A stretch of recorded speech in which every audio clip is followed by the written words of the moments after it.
Hi everyone. ఈరోజు మనం group 1 2023 ప్రిలిమ్స్లో వచ్చినటువంటి క్వశ్చన్ సాల్వ్ చేద్దాము.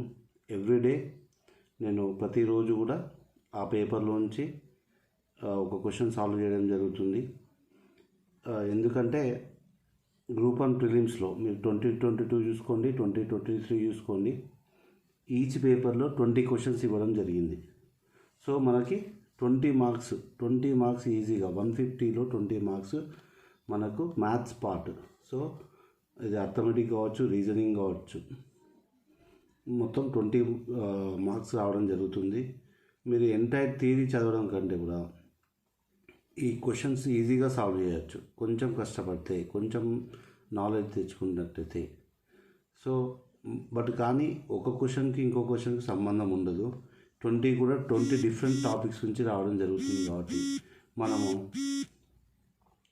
ఫస్ట్ ఆఫ్ ఆల్ ఈ ఒక రోజు ఒక క్వశ్చన్ గురించి నేర్చుకుందాము. సో ఈరోజు మాత్రము ఆ పేపర్లోని 131 క్వశ్చన్ సాల్వ్ చేయడం జరుగుతుంది. మీరు నా ఛానల్లో ఏంటంటే తెలుగులో ఉంటుంది, ఇంగ్లీష్లో కూడా ఉంటుంది. ఇంగ్లీష్ వీడియోస్ రేపటి నుంచి అప్లోడ్ చేయడం జరుగుతుంది. సో మీరు సబ్స్క్రైబ్ చేసుకోండి. అలాగే అన్ని టాపిక్స్ కూడా కవరింగ్ చేయడం జరుగుతుంది. సో ఇప్పుడు మాత్రం నేను గ్రూప్ 1 ప్రిలిమ్స్ పేపర్ సాల్వ్ చేయడం జరుగుతుంది. ఆ తర్వాత వచ్చేసి మిగతా కాంపిటేటివ్ ఎగ్జామ్స్కి ఏ టాపిక్స్ అవసరమో అవన్నీ కూడా కవర్ చేయడం జరుగుతుంది. So let's go. మనం ఇప్పుడు క్వశ్చన్ సాల్వ్ చేయడం స్టార్ట్ చేద్దాము. 131 క్వశ్చన్. కింది శ్రేణిలో తర్వాత వచ్చే సంఖ్య ఏది? 9, 4.5, 13.5, 74.25, 594. ఆ తర్వాత వచ్చే ఏంటి ఆన్సర్ మాత్రం 6237. ఎలా వచ్చింది? ఫస్ట్ మీరు చూడండి. ఫస్ట్ ఆఫ్ ఆల్ 9 ఉంది, ఆ తర్వాత 4.5 ఉంది, తగ్గింది. కానీ ఆ తర్వాత మాత్రం పెరుగుతూ వెళ్ళింది. సో ఇది ఎలా పాసిబుల్ అవుతుంది? అయితే పెరగడం అనేది మల్టిప్లికేషన్లో ఉంటుంది లేదా అడిషన్లో ఉంటుంది. ఇంత ఈజీగా పెరుగుతుంది అంటే ఫస్ట్ దాన్ని వదిలేయండి. ఫస్ట్ కొంచెం మీకు కాంప్లికేటెడ్గా ఉంది. సో ఇది తగ్గింది అంటే సబ్ట్రాక్షన్లో ఉంటుంది, డివిజన్లో ఉంటుంది. ఇక్కడ మాత్రం చూడండి, హాఫ్ ఇచ్చాడు కాబట్టి మీరు పర్టికులర్గా 9లో సగము 4.5 కళ్ళు మూసుకొని చెప్పొచ్చు మనం. ఇప్పుడు 9 4.5 ఇది ఏమైంది?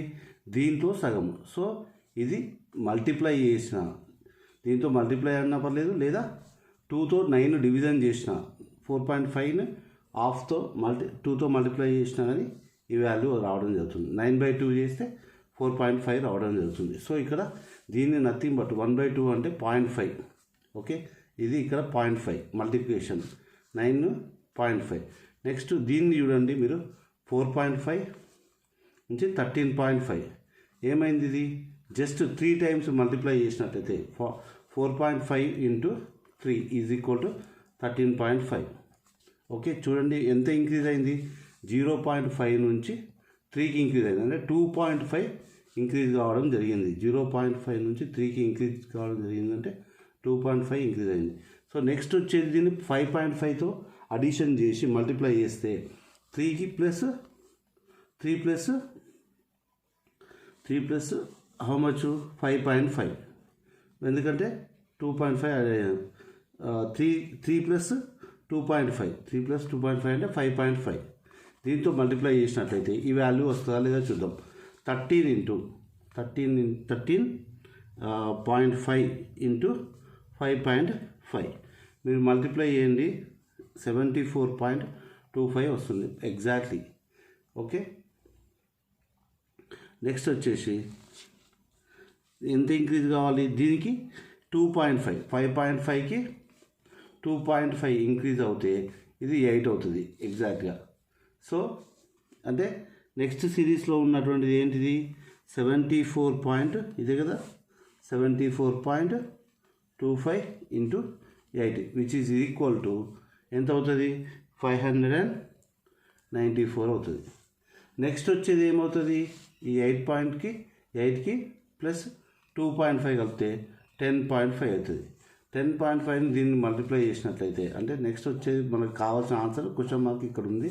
So 594 into 10.5 which is equal to 6237 మనకు కావాల్సినటువంటి ఆన్సర్ కావడం జరుగుతుంది.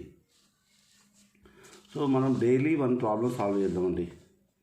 అలాగే ఇవన్నీ కూడా లాస్ట్కి వచ్చేసి ఒక కంప్లీట్ వీడియో చేసి అప్లోడ్ చేయడం జరుగుతుంది. ఓకే, అలాగే నేను ప్రతి టాపిక్ కూడా మ్యాథ్స్లో అర్థమెటిక్ రీజనింగ్లో ఉన్నటువంటి అన్ని టాపిక్స్ కూడా కవర్ చేయడం జరుగుతుంది. ఓకే అండి, సబ్స్క్రైబ్ చేసుకోండి. Thank you for watching. Thank you.